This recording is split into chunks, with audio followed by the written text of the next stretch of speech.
so excited for my guest. I know I'm always excited for my guest, but I'm very excited for this one because I just love her perspective. I'm a big business person, and oh my gosh, this woman, I'll just stop there. Welcome to the show, Michelle Seiler. Michelle, welcome. Thank you. Thank you. Just so your listeners know, it's Michelle Seiler Tucker. So when they try to Google me, I need them to put in all three names, unfortunately. Keep it all together. Michelle Michelle Seiler Seiler Tucker. Tucker. Otherwise, Michelle All Seiler, together. you're going to get a photographer. Michelle Tucker. Michelle Tucker, you're going to get something else I don't want to talk about on air. So So let's make keep it sure all you do together, Michelle please. Seiler Tucker. Oh, I love it. Michelle, I'm so glad that you can take the time to be here today. And I like to start with everybody, just grounding us in your why for what you are doing today. Talk about that. That's why my biggest passion, my biggest motivation is really entrepreneurship and business owners. I've developed this great respect and this great passion to help business owners because I've been in this industry for 20 years. I'm a mergers and acquisitions master intermediary. I've sold personally for 500 businesses. My firm is 1,000. Before this, I did franchise sales, franchise development, franchise consulting. But I've learned that the business landscape keeps changing. It's changed dramatically, and that's even before the pandemic. The pandemic has really changed the business landscape. When I wrote my first book, Sell Your Business for More Than It's Worth in 2013, I did the research and learned that 95% of all startups within those 1 to 5 years would go out of business. Now, I Mm-hmm. know a lot of your listeners are entrepreneurs starting a business. I always told startups, don't start a business, buy a business. There's so many great existing businesses out there that you could buy instead of starting one. Mm-hmm. When I wrote Exit Rich in 2019 and 2020 with Sharon Lechter, who's my co author, Mm-hmm. I did the research again and realized that the business landscape has changed dramatically. Now, startups listen to me because only 30% of those startups will go out of business versus 95%, only 30%. But Mm-hmm. here's where the startling change is, the startling statistic. Out of 27.6 million companies, those businesses have been in business 10 years or longer, Mm-hmm. 70% of those businesses are now going out of business. Mm-hmm. So you can see how it's actually flip flopped. It's not startups anymore at great risk. It's businesses that have been in business over 10 years that are at great risk. Mm-hmm. So I have the sweet spot for business owners because they've poured their heart, their life, their soul, their energy, their money in their business. They've made huge sacrifices along the way. You hear about the public companies all the time, like Toys R Us, been in business 75 years, go out of business. Right. Kmart, Steinmart, Pier 1. I love Pier 1. Montgomery Ward. Godiva Chocolate. Our favorite chocolate is closing down 1,500 locations, and GNC is closing down 900 locations. So that's my why. That's where my motivation comes from. That's where my passion comes from. Yeah. And that's my why. It's just to help as many business owners as I can exit rich because unfortunately, so many of them are exiting poor. So many of them Mm-hmm. are selling for pennies on the dollar, closing their doors, or even worse, filing bankruptcy. In America, when you file bankruptcy, you don't just lose your business assets. In most bankruptcies, you're losing your personal assets too because most business owners sign personal guarantees. They Mm-hmm. take out a loan against their house to support their business. Those pierce the corporate veil. Yeah. So that LLC protection that you think you have, you don't have once you pierce Goes that out the veil. door. Goes out the door. There's so much stuff that we're about to dig into. But first, so you talk about the startups and only 30% now. Why do you think that is? Yep. So I'm glad you asked me. Here's why that is. So let's talk about why the businesses are failing, and then I'll tell you why businesses are succeeding. So the Mm-hmm. reason that 70% of the businesses are failing now is because they stopped doing what I call AIM. AIM. AIM. Always innovate and market. Always innovate and market. Look at Blockbuster. They saw Mm-hmm. Netflix had an opportunity by Netflix. They sat back fat and happy and did nothing. And now they went bust. Toys R Us never really changed anything in 70 years. Mm-hmm. Okay, so they stopped innovating, they stopped marketing. Business owners get married to their concept and they want to do things the way they've always done. I'm going to tell you right now, you're either growing or dying. There is no in Amen. between. So you have to innovate. Innovation is key, the number one factor to success. The reason that more startups are successful now than ever before is because in my book, in Exit Rich, I talk about the 7 types of businesses you own. One of them is the dreamer mentality. And a lot of the reasons that these dreamers were going out of business is because they would go to a street and build a coffee shop.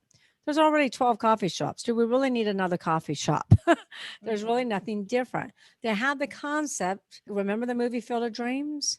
Build it and they will come. Yeah. That's why I call them the dreamer type business. They build another restaurant. How many restaurants do you need? One block. How many coffee shops do you need on one corner? How many ice cream stores do you need on one corner? That's the dreamer mentality. And so many of these, I don't know if I want to call them entrepreneurs because they're not really entrepreneurs. They would quit corporate America. They would go out and start a business. They didn't do much due diligence. They didn't really look at demographics. They didn't align themselves with an expert to help them. They were undercapitalized and did not have enough working capital, and they go build this business where everybody wants to go and try the new business. They want to try the new ice cream store. They want to try the new restaurant, but then they've only been open for a very short period of time, so they don't have their infrastructure in place, so they don't create happy experiences. So then those clients leave, those consumers leave, and they go back to their old restaurant that they know and love. That's the dreamer mentality. Now, entrepreneurship, it's different now. So you're not seeing people just go and start these brick and mortar locations anymore.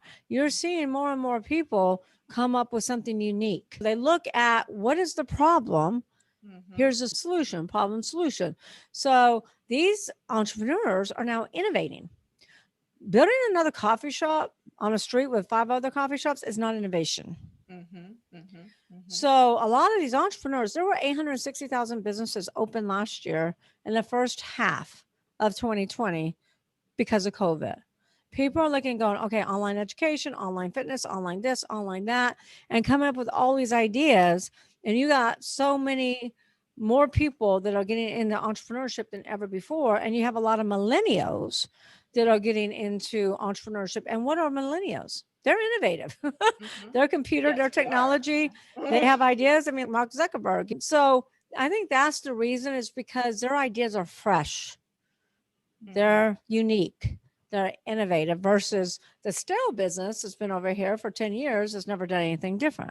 That's a big difference. Does that make sense? Yep, absolutely. And I think there are some big nuggets there.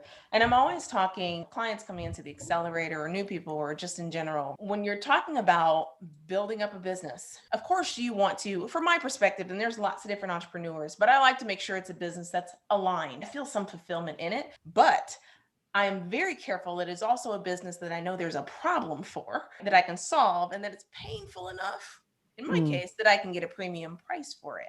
Exactly. I like how you brought that up, that it's really that innovation piece and that problem solution solve. Innovation is key, because here's the bottom line. Whoever makes it easiest for the consumer to purchase products and services is a company that's going to win. Amazon is winning because Amazon makes it so easy to order practically anything. You can almost buy a horse on Amazon and have it delivered to your house in 2 days. And they just bought a bunch of planes so they can get it to you in 1 day. So you got to innovate. You got to market. You got to stay on top of things, and you got to be preeminent. And you got to solve problems. If you don't solve problems, if you don't give your clients what they need, and that's another thing. Business owners stop asking their clients, what do you need? What do you want? How can I make it easier for you to do business with me? I love that. I love that. And this is what it makes me think about. And now here's where I wonder where the facts and figures might start to change a little bit, maybe.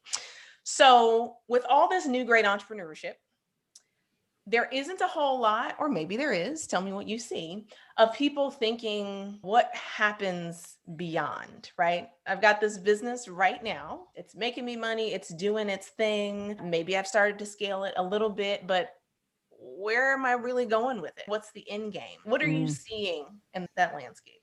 So you're speaking my language right now. Because most business owners, this is the trap. This is a trap that most business owners get stuck in. Most business owners never think about the end game. They never think about selling until a catastrophic event has occurred. That could be health issues, partner disputes, divorce, death, unfortunately, or COVID. And when you're in the middle of your crisis, your business is trending down. Your business is not in its premium. It's not at the top of its game. So you really should plan your exit from the beginning of starting or buying your business, because you're not going to run your business forever. Entrepreneurs think, oh my gosh, I love it. I'm going to run my business forever. And let me tell you something. There's going to be a time where you don't love it. There's going to be a time that you're sick of dealing with it. There's going to be a time you're frustrated with employees, you're frustrated with customers, you're frustrated with the minimum wage being increased, whatever. There's going to be a time where you're frustrated with what's going on. So nothing lasts forever. Not only that, but what goes up must come down. You got to build a business, a sellable asset with the infrastructure in mind, building it to run on what I call all 6 cylinders, all the Seiler Tucker 6 Ps that we talk about in my book, Exit Rich. And you got to plan your exit from the beginning. Otherwise, you're not going to have a sellable asset. Steve Forbes says 80% of businesses do not sell. The M&A Association, Mergers and Acquisition Association, says 90% don't sell. I'm going to go with Steve Forbes since he endorsed my book. So 80% don't sell. So what does that tell you? That tells you the business owners are not developing or not growing a business that buyers actually want to buy. Many entrepreneurs have created a job, a glorified job in which they go to work at every day. That's not a business, folks. Yes, you might be your own boss. But that doesn't really mean you have freedom. That doesn't mean you can take off whenever you want to. That doesn't mean that you necessarily have a better quality of life. A lot of entrepreneurs never even get to go to a kid's soccer game or kids' plays or their kids' events because they're so tied up and wrapped up in their business. I talked to an entrepreneur the other day. So Michelle, I haven't had a vacation in 19 years. 19 years. That's insane. I take 4 or 5 vacations a year. So you got to start with the end in mind. And I call this the STGPS exit model. I can walk you through it real quick if you want me to. So the STGPS exit model is based upon Candace, business owners don't fail to plan, they plan to fail. They don't plan to fail, they fail to plan. And so start with the end in mind. So when you want to drive somewhere, you pull out your phone, you go to Google Maps, and what do you plug in? What's the first thing you plug in? Whatever the address is. The address, your destination. If you don't know where you're driving to, you're going to drive around in circles. You're never going to get anywhere. And that's the problem with business owners. They don't have a destination. They don't have a desired location. So they drive around in circles. They drive up and down the financial hills to end up nowhere, to end up broke, to end up exiting poor, to end up in bankruptcy court. And I don't want to see any business owner end up that way. So figure it out from day one. Pick a number. Say, this is my destination. This is my end game. This is my desired price tag. Just pick a number. Let's say $10 million is your number. You might not make it. You might surpass it. But you got to start somewhere, right? And you can always adjust your sales along the way. It doesn't have to stick at $10 million. Now, what do you need to know in a GPS exit model? Now that you got your desired price tag, now you need to know, now you have your destination, you need to know your current location, your current evaluation. Where are you starting from? What is your business worth today? You'd be surprised, Candace. Most business owners have never had their business evaluated. This is financial suicide. I just talked to a business owner the other day that's been in business 50 years, never had a business evaluation. We humans. That's something I never even thought about doing. Exactly. See, you don't know what you don't know. You don't know what you don't know. But humans go to the doctor because we've been told, get an annual checkup, get a mammogram, get this, get that every year. We want to make sure our heart's ticking and we're still kicking. We drive our car to the mechanic. But we don't take our most valuable asset, which is our business. We don't get that evaluated on an annual basis. That's financial suicide. You should have an evaluation checkup every year. And have your business evaluated. Wait, let's talk about that for a second, right? Because how do you even do that? Well, you don't do it yourself. It's kind of, are you giving yourself your own annual checkup, your physical checkup? No, you're going to the doctor for that. Are you inspecting your car? Are you looking under the hood? Are you checking the tires? Are you crawling up underneath that thing? No. So you have to go to an expert. When I go to a CPA, a lot of CPAs are not necessarily educated and have the experience of evaluating businesses. And valuations are really more of an art than a science, but you really need to go to someone like myself, an M&A advisor that has sold hundreds and hundreds, if not thousands of businesses that can put you on an evaluation checkup every year. And we have that. We have a program that we put our clients on where they do their first evaluation, and then we do evaluation checkup with them every year and tell them what's changed, because there are events, Candace, that increase evaluation and decrease evaluation. COVID is one of them. COVID is going to increase your valuation. If they change minimum wage, like they say they're going to, and that causes business owners to lose money, which loses profits, Right. your business is going to be calculated on your EBITDA. EBITDA is earnings before interest, taxes, depreciation, amortization. You're going to make less money. So your business is going to be worth less. So you got to get an annual business evaluation checkup every year. And I'm not saying that we shouldn't raise minimum wage. I'm just saying how it could affect small businesses. Okay. So I don't want anybody to think, oh, Michelle, she's against that. I'm not against that. I'm not saying that. Yeah, no, I hear And so number one, so let's say you want to sell for $10 million. Let's say Candace said today you're worth $3 million. you. The next thing you need to know is time frame. What time frame do you want to do this in? So let's say you want to do this, let's say you just started your business and say, you know what? I really love what I do. I'm going to give myself 15 years. Now we have a start of a plan. So we have to reverse engineer it and figure out the rest of it. Now we need to know who's our buyers. There's 5 different type of buyers. You never want to just deal with one buyer. So many sellers make the mistake of just dealing with one buyer. The problem with dealing with one buyer is if that buyer falls through, you have no backup buyers. That makes sense. And number 2, how can you get maximum value and get the highest price possible when you have no competition? Yeah. Competition creates value. Right. So there's 5 different types of buyers. I'll run you through this really quickly. First time buyer buys small businesses. They buy your restaurants, they buy the coffee shops, they buy the dry cleaners, a florist, etc. They're probably not going to buy a $10 million business. Turnaround specialists buy distressed assets. They're not going to buy a $10 million company. Private equity groups and PEGs buy based upon platforms and add-ons. So they could be a buyer. Strategics and competitors are sometimes the best buyers because they buy synergies and they will pay more money for the right synergies. Okay. And then serial entrepreneurs are industry agnostic. They don't care about the industry. All they care about is EBITDA, is cash flow. Right. They chase cash flow. You've heard of hurricane chasers, right? Storm chasers. They're cash flow chasers. So you have to figure out who's my buyer is going to be. So for a $10 million company, it's going to be their private equity group, but it's probably too small for a private equity group unless it's an add-on. So it could be a private equity group, strategic/competitor, or serial entrepreneur. Now what you have to figure out is what's their financial requirements? What does the gross revenue need to be for me to sell for $10 million? What does the EBITDA, earnings before interest, taxes, depreciation, and amortization have to be? To sell for $10 million, you're going to have at least $1 million in EBITDA. Okay. And then you need to know what are the synergies they're looking for. What are the synergies the buyers look for when they're buying $10 million companies? And then you build this business to meet their specific criteria. So even if you don't plan on selling or you don't decide to sell, you should do what I'm talking about and then build your business with the infrastructure based upon the 6 Ps, which we can get into in a minute. And then you'll have a sustainable, scalable asset that's going to be sellable when you're ready. Yeah. Make sense? Yeah, absolutely. And you know what? It is a different mindset to look at your business as truly an asset, an entity, a separate asset.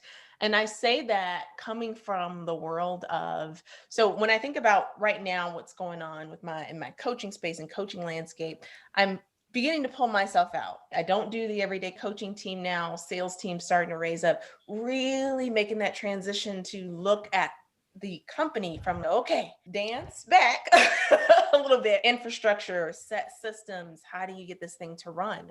Yep. Talk a little bit, Michelle, about making that mental transition from solopreneur to, okay, no, I want a company that I do want to sell, that I do want to scale, and that, like, just talk about that mental piece. Okay, so before I get into that, let me just tell you the last step in the GPS exit model, because there's one more step. Okay. One more ingredient to baking our cake.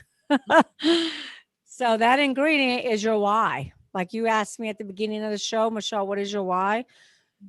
In the GPS exit model, you have to have a why. If you don't have a strong enough why, you'll never sell out your company for $10 million or $20 million or any big number, because if it was easy, everyone would be doing it. $10 million is a lot of money, right? Yep. So you have to have a powerful why. It has to keep you motivated. It has to keep you in the game.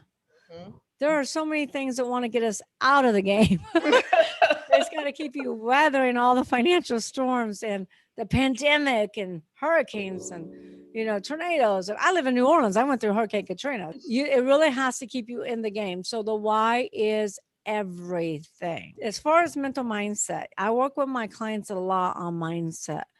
And I always say that mindset's really everything. Attitude, mindset is everything. And I have a whole chapter dedicated to this in my book, Exit Rich. And you really got to figure out what's important to you. There are women out there that have started their business and in their home, and it's just them because they're a mother, they're a wife. What are their priorities?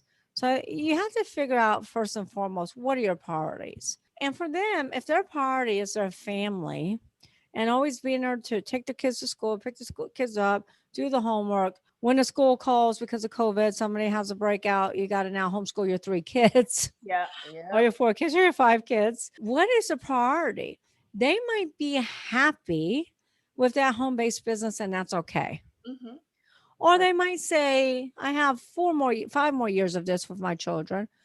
I'm never going to have more kids. This is a time, in history that I won't get to repeat. Our children don't stay little forever, unfortunately, and the time goes by so quick. I have a 10-year-old daughter, and it was just yesterday. I feel like I was changing her diapers.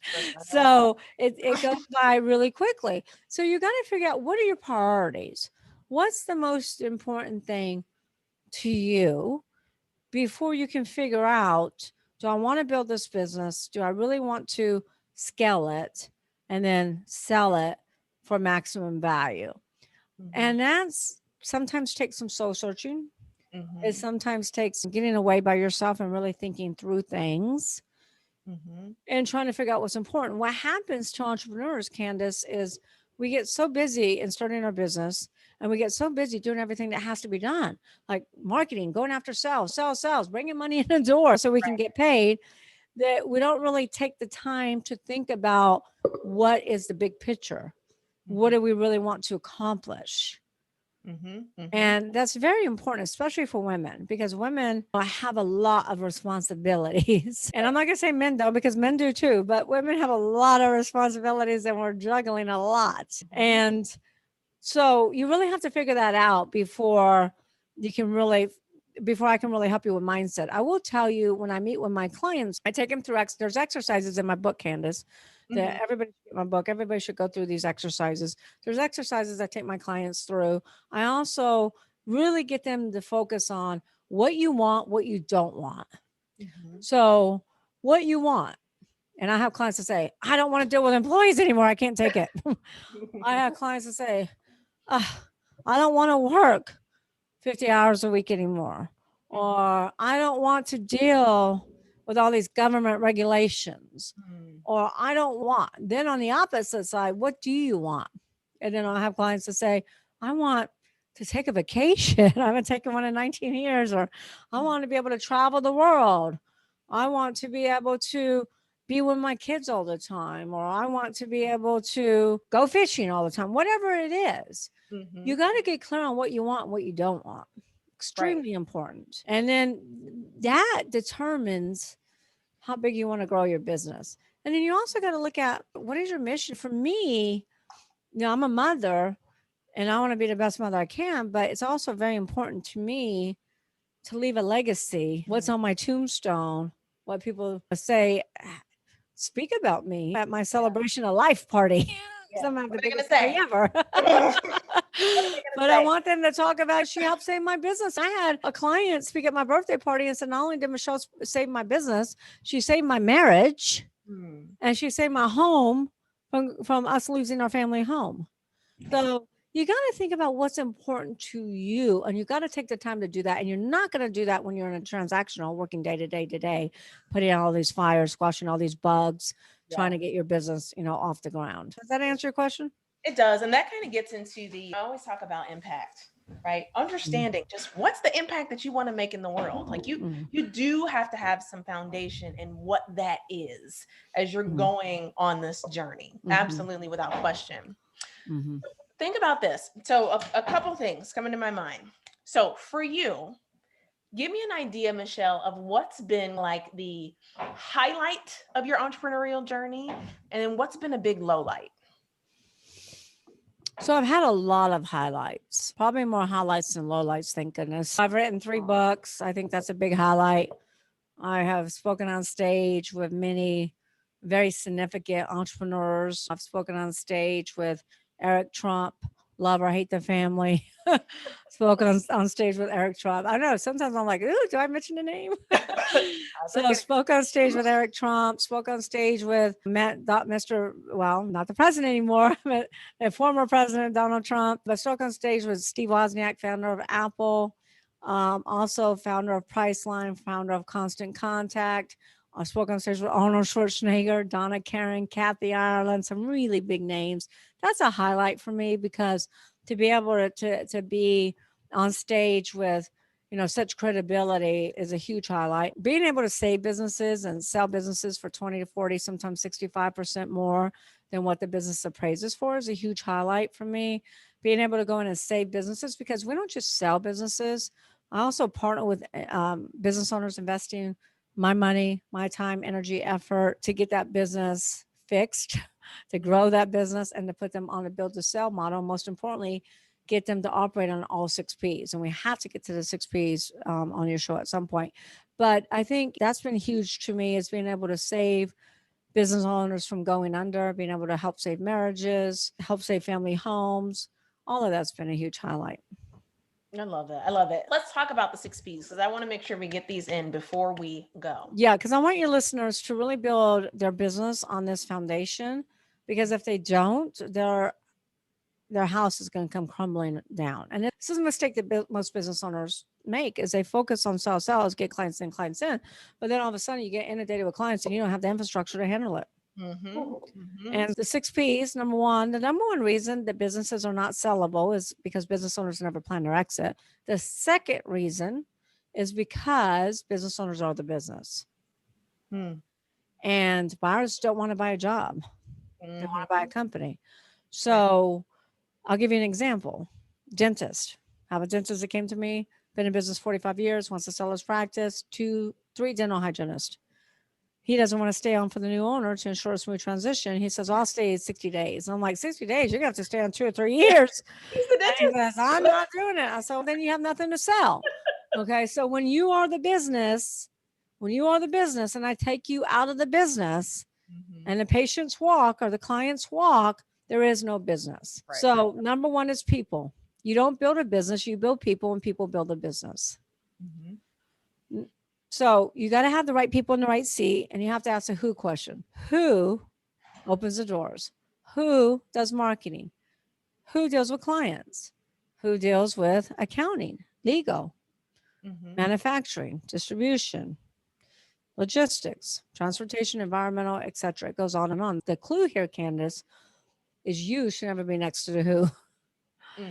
Now, if you have a solo business, a solo entrepreneurship business, and you work out of your home and that's what works for you, that's okay. But if you're really trying to build a sustainable, scalable business, that's not okay. If your name is next to all the who's, you don't have a sellable asset. Yep. Makes so, sense. like you said, you're starting to dance backwards, pull yourself out, and that's the right move. That's the right dance move. Pull yourself out. So number 2 is product. Are you on the way up or on the way out? Is your industry thriving or dying? There's a lot of industries that are thriving after COVID. There's a lot of industries that are dying. If you're dying, that doesn't mean you pack up, give up on your dreams, and crawl under your bed. What that means is that you align yourself with an expert who can see things that you're not seeing clearly. Because when you're in your fog, it's foggy. And ask 3 transformational questions. Problem with entrepreneurs, they're so transactional. They're transformational because they're visionaries and they come up with all these brilliant ideas, but then they get stuck in the weeds. Yep. And when you're stuck in the weeds, you're not working on your business, you're working in your business. And then you start being transactional and stop being transformational. So ask yourself, Amazon did this in the 90s. They asked themselves, what business are we in? They said, oh, we're in the book selling business. Number two, what do we do really well, better than anyone? You need to figure out what's your USP, what's your unique selling proposition. What do you do better than anyone? They said we do fulfillment better than anyone.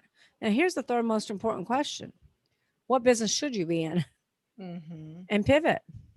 And Amazon said we should be in fulfillment. Why are we just selling books when we could fulfill everybody's products? Mm-hmm. Those three questions, answers to those questions, is what transformed Amazon from a small bookseller to a multi-billion-dollar worldwide conglomerate that they are today. So ask yourself those questions. And then the third P is processes.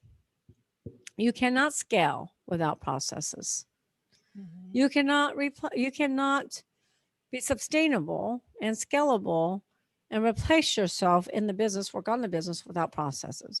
The problem with processes is most owners don't think about them like they don't think about exit strategies until they have to. Until something bad in their company happens. I have an owner who has a manufacturing business, and one of the employees had a catastrophic event on the manufacturing floor. And the owner looked at me and said, "We need a process for health and safety." I'm like, you know what? You needed that before this accident. You're a little late.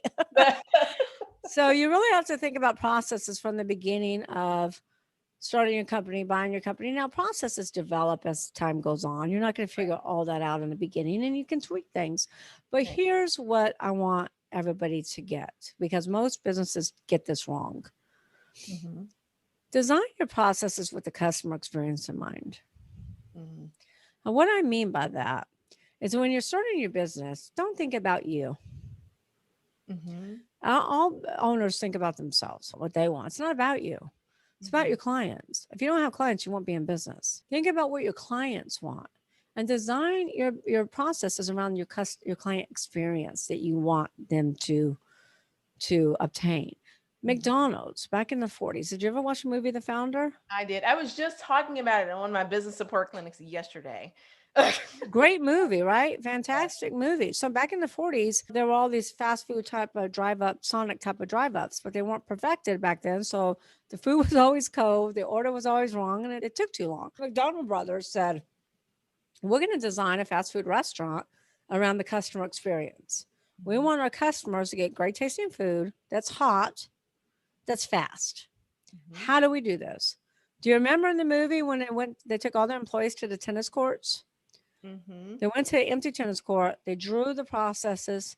They all played their little roles, but they kept bumping into each other. So then they redrew it, and they did that all day until they finally figured out who takes the order, who toasts the buns, who cooks the burgers, who puts the pickles on the buns, and gives it to the client hot, 2 minutes or less. Mm-hmm. Even though these processes were designed back in the 40s and tweaked along the way, it's the main reason why you can go to any McDonald's in the world and get the same experience. Now, they didn't say the food is going to be healthy. They didn't say it's going to be organic. That was never their mission, to design the processes around the customer experience. Have you ever dealt with a bank or a social media company? I'm not going to mention any names, where you've had to make all these 12 prompts to try to get somebody on the phone to really talk to somebody, or you've been transferred to 10 different people telling your story 10 different times. This is in the medical industry. This is in the banking industry. This is in retail industry. It's terrible. We have a credit card dispute right now. My assistant has faxed the same information probably 10 times.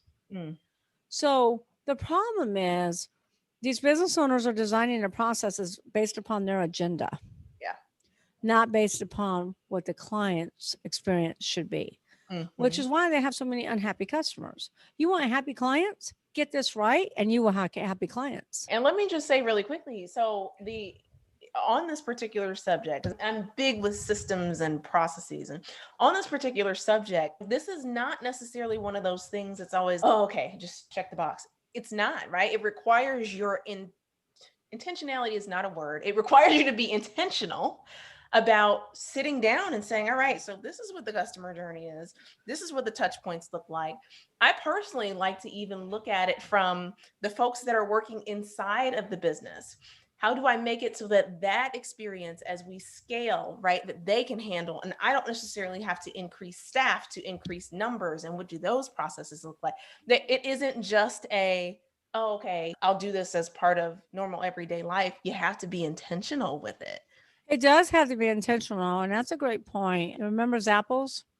Mm-hmm. Yep. So the founder of Zappos, unfortunately, he's not with us anymore, which is sad. Okay. But his whole vision, mission was, and slogan was, Zappos creates happiness. So we're going to have happy customers. How do you get happy clients? You have happy employees.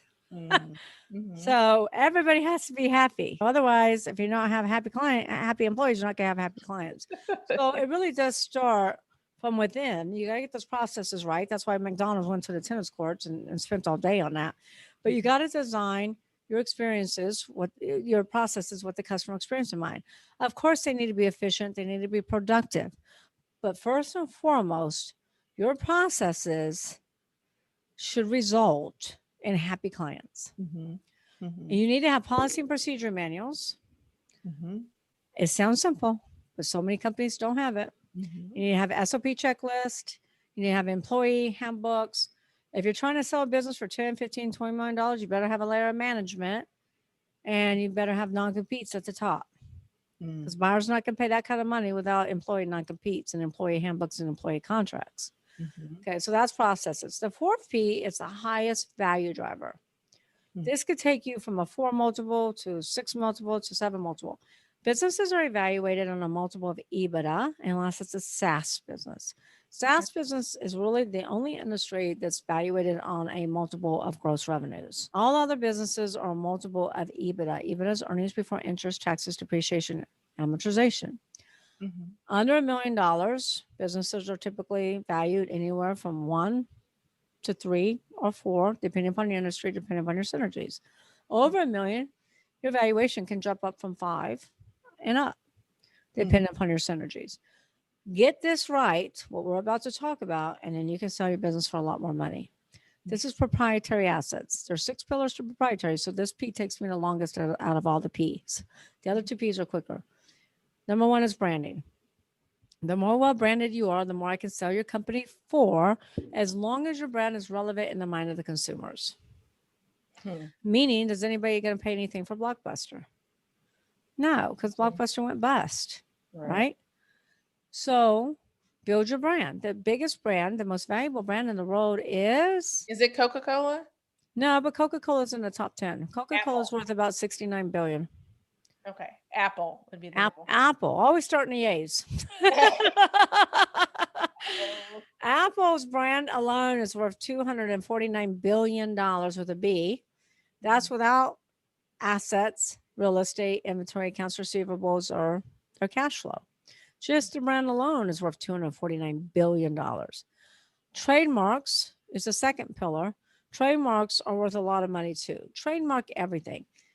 Trademark the name of your podcast, but don't get a state trademark. You have to get a federal trademark. One of the number one mistakes that business owners make as they start their business, let's say you live in, well, you're in Wisconsin, wherever, it doesn't matter, any state. I'm in Louisiana. They'll go get a Louisiana trademark and they never check the federal database to make sure that name is available. So they could be operating their business for several years and all of a sudden receive a cease and desist letter in the mail, which means you got to stop using that company name. Then they hire an attorney. They spend thousands upon thousands of dollars, and then they end up losing anyway. And then they have to start all over. So get a federal trademark. If you're serious about your business, go spend the $1,500 to $2,000 and get a trademark. I trademarked the ST GPS exit model, the ST6Ps, exit rich. I don't have to trademark Seiler Tucker because that's my name.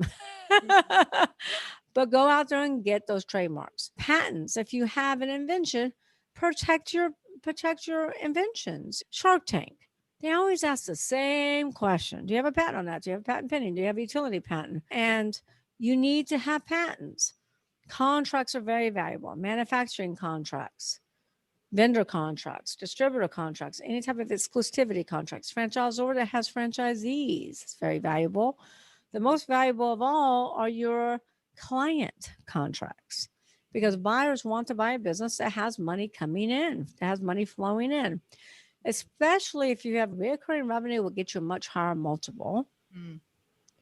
Subscription model. Let's say that you got your consulting company and you have members paying you $1,000 a month. That's a subscription model, right? Let's say that you have a webinar that you do every month, and people, just to get your newsletters, your webinars, all your assets, they're paying you $50 a month. That's a subscription model. It's worth a lot more money.